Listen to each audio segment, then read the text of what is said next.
जय गुरु जी। शुक्राना गुरु जी। मैं सबसे पहले अपना शुक्राना सत्संग शुरू करने से पहले मंत्र जाप करना चाहूँगी। ओम नमः शिवाय, शिव जी सदा सहाय। ओम नमः शिवाय, गुरु जी सदा सहाय। जिस दिन से जब से गुरु जी ने मेरा हाथ थामा है, मेरी लाइफ में आए हैं उन्होंने, तो तब से ही मेरी लाइफ बहुत बहुत बहुत ही बढ़िया हो गई है। तो जय गुरु जी, शुक्राना गुरु जी। गुरु जी हमारे बहुत ही प्यारे प्यारे से हैं। तो अभी सुबह के 7 बजे हैं। तो मैं बहुत दिन से मतलब तकरीबन 1 मंथ से सोच रही थी कि शुक्राना सत्संग करना है। पर जब गुरु जी की मेहर होती है, उनकी आज्ञा होती है, तभी हम लोग कर पाते हैं।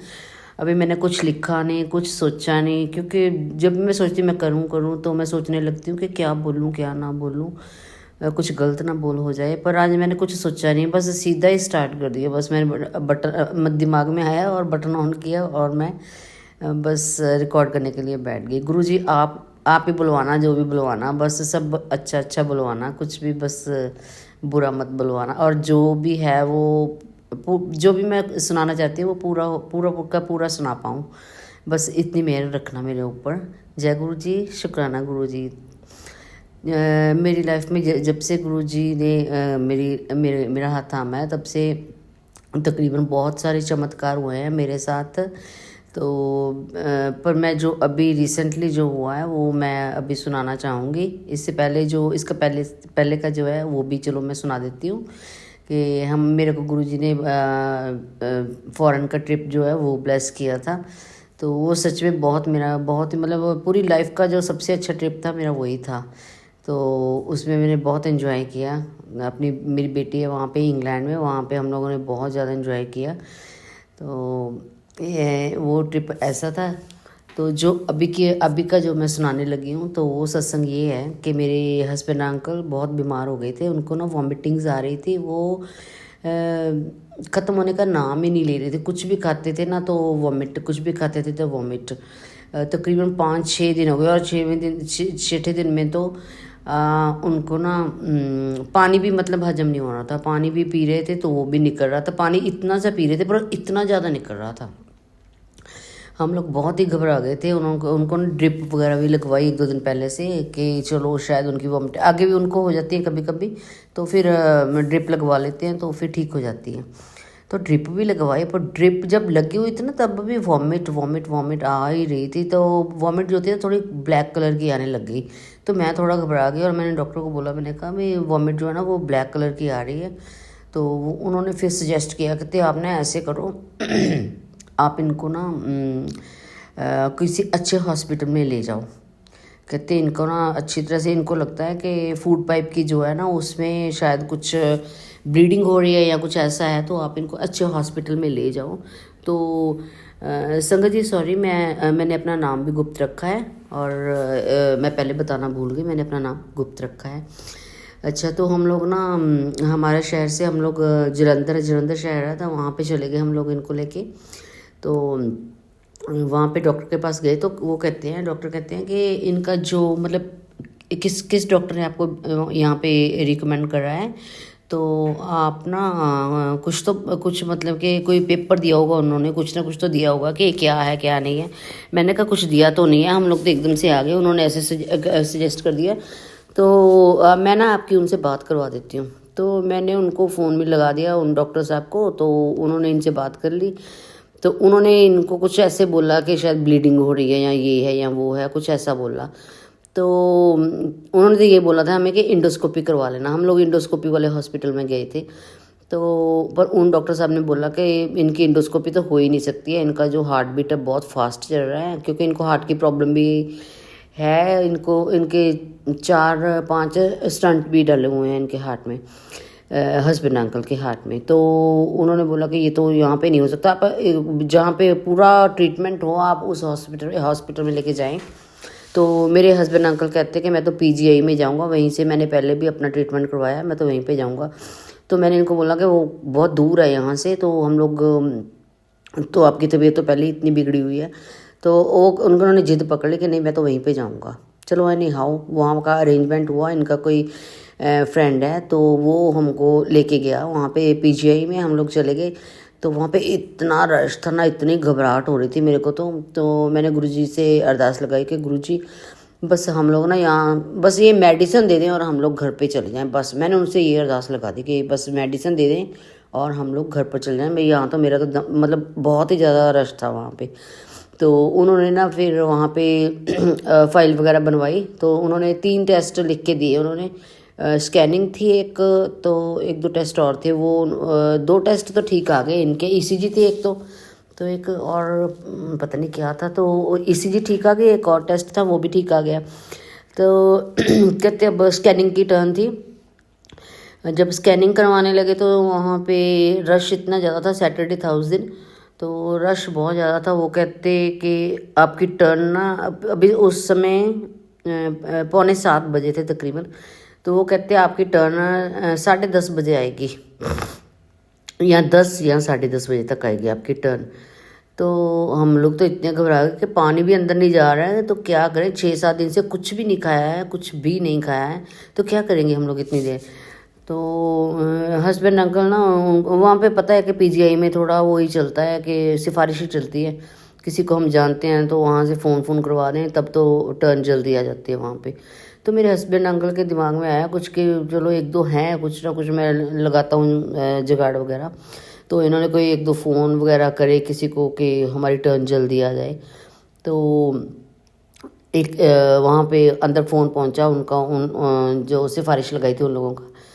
तो वो फिर लेडी बात करती है, वो कहती है अच्छा आपकी टर्न ना चलो 9 बजे तक आ जाएगी। तो अभी 7 बजे से, तो क्या कहती है 9 बजे तक।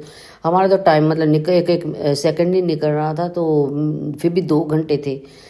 तो इतने में मैं वॉशरूम गई तो एक और फ़ोन आ गया मेरे पास से। कहते कि भी आपको ना ऐसे ऐसे करके आप फलां एक यहाँ पे है वो हेल्थ मिनिस्टर जो है, और उसको आप मिल लेना, ये वो 8 बजे आएगा, तो आप उसको मिल लेना, वो आपकी टर्न थोड़ी जल्दी लगवा देगा। तो जब मैं वॉशरूम से बाहर निकली तो जहाँ पे अभी वॉशरूम बिल्कुल साथ ही था जहाँ पे हम लोग खड़े थे, तो वहाँ पे मेरे को दिखे नहीं जो हम लोग सभी लेके गए थे इनको, ना मेरे हस्बैंड ना कल दिखे। मैंने कहा ये कहाँ चले गए। तो जब देखा तो इनकी टर्न भी आ गई थी तब तक। तो मैं हैरान रह गई कि गुरुजी तो इतने प्यारे से है कि वो इतनी जल्दी सुनते हैं, कोई कहने की बात ही नहीं है। कि 7-7 तभी हमारी टर्न आ गई तकरीबन।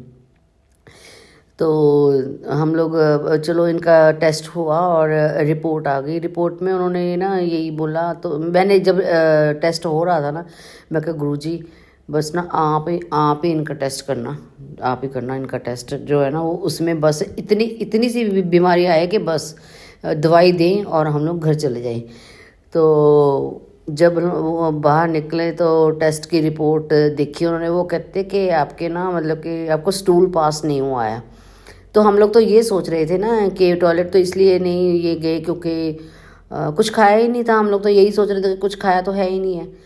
तो ये तो ना डॉक्टर्स के दिमाग में भी नहीं आई ना ये बात, जो हमारे लोकल डॉक्टर थे या जलंधर के डॉक्टर, किसी के समझ में ये बात नहीं आई। तो उन्होंने तो टेस्ट करा और 1 मिनट में बता दिया कि आपका स्टूल पास नहीं हुआ। उन्होंने बोला कि आपको ना निम्मा करना पड़ेगा, तो आप लोग वो करवा के तो आप मंडे को एक सर्जन है उसको मिल लेना। मैं सर्जन की बात से तो और भी डर गई। मैंने कहा हो ये क्या। तो चलो उन्होंने निम्मा किया। निम्मा के बाद इनको थोड़ी देर बाद ये मतलब कि प्रेशर बढ़ा इनको, तो फिर ये टॉयलेट चले गए। और उसके बाद जब हम लोग, उन्होंने दो मेडिसिन बस लिख के दे दी, 2 गोलियाँ। कहते जब भी वॉमिटिंग आएगी तो ये खा लेना। तो हम लोग तकरीबन वहाँ से 10 बजे फ्री हो गए। तो 10 बजे फिर वहाँ से हम लोग निकले। तो 10 बजे निकलने के बाद हम लोग जब कहीं पे खाने के लिए रुके तो इनको फिर वॉमिटिंग आ गई। मैं फिर घबरा गई। मैंने कहा वॉमिटिंग तो रुक ही नहीं रही है फिर भी। तो बहुत ज़्यादा घबरा गई थी मैं। फिर चलो वहाँ से फिर निकले, अपने घर आए वापस। घर आने के बाद इनको एक वॉमिटिंग और आई, तो पर सो गए आराम से उस दिन। पहले तो सो भी नहीं पा रहे थे, आराम से सो गए। पर सुबह जब उठे तब मैंने इनको फिर शायद थोड़ा सा कुछ चाय हाँ मैंने चाय दी इनको। मैंने अपने एक डॉक्टर को फ़ोन किया, भाई इनको क्या दूँ अब खाने कहते अब ये सब कुछ तो ट्राई कर लिया, अपना चाय दे के देख लो अब थोड़ी सी। मैंने चाय दी। तो पहले जूस वगैरह दे रहे थे ना मौसम्मी का ये वो, मैंने इनको चाय दी तो चाय पी ली, पर चाय के बाद फिर वॉमिटिंग आ गई। तो मैं तो इतनी घबरा गई, मैंने अपने मम्मी पापा को मम्मी को फ़ोन किया कि मम्मी ऐसे ऐसे करके भी, बस मैं तो बहुत घबराई पड़ी हूँ, मेरे को नहीं पता कि क्या इनको हो आज, बस ठीक हो जाए, बस मेरे को यही था।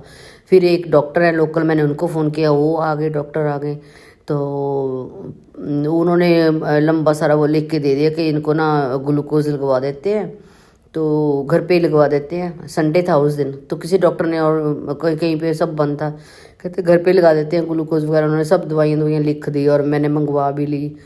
तो पर 11 को बजे तक क्या हुआ ना, 11 बजे ये कहते कि मेरे को तो भी प्रेशर फिर पड़ गया, यानी कि ये फिर टॉयलेट गए, और उस टॉयलेट के बाद ना ये कहते मेरा तो कुछ खाने का मन हो रहा है। तो मैंने फिर थोड़ा सा जूस दिया, तो वो इनको पच गया, जैसे डाइजेस्ट हो गया, तो वो जूस इनको डाइजेस्ट हो गया। तो उसके बाद कहते मेरा तो खिचड़ी खाने का मन है, तो मैंने खिचड़ी भी बना दी, तो खिचड़ी भी खाई इन्होंने, और उसके बाद इनको डाइजेस्ट होना शुरू हो गया। मैंने तो गुरुजी का इतना इतना शुक्राना किया, जय गुरुजी, शुक्राना गुरुजी।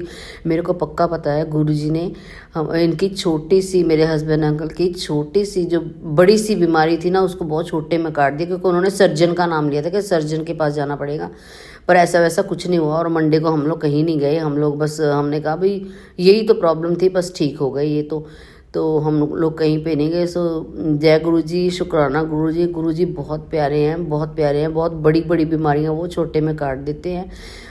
तो आज का ये सत्संग मैं यहीं पे समाप्त करती हूँ, तो यहीं पे विराम देती हूँ। तो एक बार भी मैं मंत्र जाप करना चाहूँगी। ओम नमः शिवाय, शिव जी सदा सहाय। ओम नमः शिवाय, गुरु जी सदा सहाय। जय गुरु जी, शुक्राना गुरु जी।